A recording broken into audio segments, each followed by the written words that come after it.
Honorable George Duker, Deputy Minister of Land and Natural Resources from Ghana, thank you for joining Egypt Mining Talks, and thank you for being with us here in Egypt.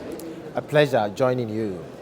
It's always happy to have you here in Egypt, and I hope you're enjoying our very hot weather, as you can see how it is these days. I'm so impressed of seeing Cairo for the first time, and also being our in-law. You know, our first president, Dr. Kwame Nkrumah, married Fatia from Egypt. Oh, okay. So our relationship dates back. Very long time, definitely, very long time. Well, as we are now right here in the Egypt Mining Show, and with Ghana's vast experience in mineral resources, tell us more about Ghana and what Ghana's efforts in promoting investments in mineral resources in Ghana. Right. Let me say that Ghana, as we speak, is a leading gold producer in Africa and has or is endowed with a lot of mineral resources or natural resources in terms of energy, in terms of gold, in terms of lithium, industrial minerals, and other important natural resources that will benefit human race. Obviously, our concentration for now has been on gold. And the purpose of it is to leverage on and make sure that the people benefit, because we've been mining for no less than 300 years in terms of gold production. And in doing so, what we are anticipating to do in future is to add value to the gold that we produce. That if you're producing gold, you don't just export the gold in a raw form, but make sure you have a refinery that will meet the dictates of LBMA. And if you have that LBMA certification and the refinery is established, then you can broaden the base of which the people or the indigenes will benefit out of the natural resources. Now, what is also key is having a legal framework that will seek to guide the exploitation of these minerals. Yes. Because if you don't have legal framework that will seek to guide it, you put the whole country into jeopardy. So you have to have proper systems or mechanisms that will guide the exploitation of these minerals. And that is really helping us. The key point of it is the local content policy and legislation that we have. If you take the LI 2431, which was passed as part of our local content measures, that if you're a company or an investor and you come, you need to liaise with the people. Ghanaians must also have a share in whatever that you intend to exploit. True. So that you will not get it all and take it away. True. It must be win-win kind of situation. So Ghana is consciously leveraging on the gold.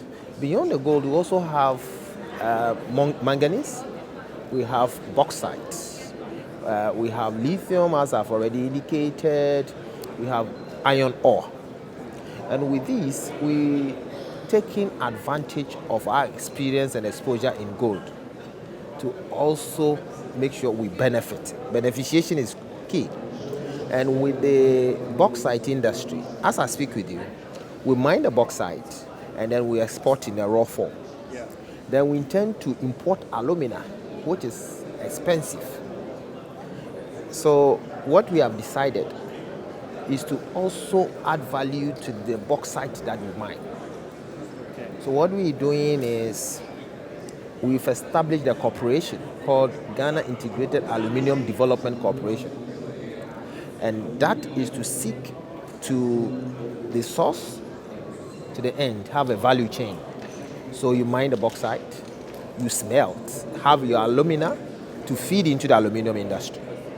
Then same applies to the iron ore to also get to the steel industry. Yeah. So we've also established the Ghana Integrated Iron and Steel Development Corporation. On a green mineral, we intend to also refine lithium locally, so that we would also mine the lithium in a raw form and just export. I think what Africans must take advantage of, and which is key, is the African Continental Free Trade Area. African continental Free Trade Area. free trade. Yes. We'll call it AFTA, Absolutely. headquartered in Ghana. Yes. And the AFTA is to ensure that Africans trade amongst ourselves. Absolutely. As I'm in Egypt, in Cairo, beautiful city, Yes. somebody was telling me about Sharm el Sheikh, that I have to be there to compare Cairo to. Oh, there's so many places you have to go before to compare. Yes. So, if, for example, Egypt has a resource that is so much endowed, why can't Egypt or Ghana trade directly with Egypt rather than looking elsewhere? But we can only do so when there is that link or rail in terms of transshipment and all that. If we make that provision, then you can think of proper trade. Yes. If even those in West Africa could even trade among themselves, it starts from a point. Those in the southern belt, those in the middle belt, then we can, in the near future, come together and say, let's one country specialize in this. Then we can trade among ourselves. I would totally agree, Your Excellency, Your Honour, that I think Africa needs more collaboration within all the different organizations, associations that are created, AFTA and so many others. I think within Africa we have the skills, we have the resources, we have the technology, we have everything. And I think you mentioned it this morning in your panel, and you were very clear at it. Yeah. And also you did mention a very important point where Africa should have a say in the pricing of gold. Absolutely. You see, it's just like the OPEC, where the oil producing countries have come together to form an association to determine prices. But we are the leading gold producer in Africa, but we don't have a say in the pricing of gold. How can you say so? I mean, it's ridiculous. We have to have a system where African countries that produce gold come together and say, we also saying this.